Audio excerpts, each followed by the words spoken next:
মনি থেকে মেসি ভালো বল বাড়িয়েছে রাজা লেফট সামনে শট আর সেভ এগেইন শট এবং গোল ভালো গোল করলো বাবু সোনা দা মুসলিম না হিন্দু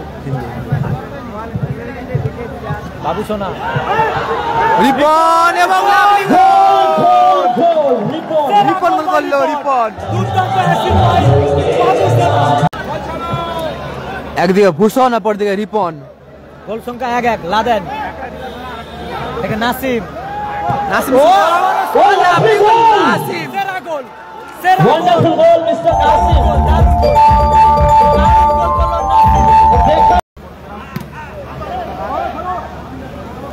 আবারও রিপন রিপনের শট ভালো block again shot Ripon Ripon lovely goal Ripon goal করলো সেরা গোল বাই রিপন দর্শকদের উচ্ছ্বাস দেখুন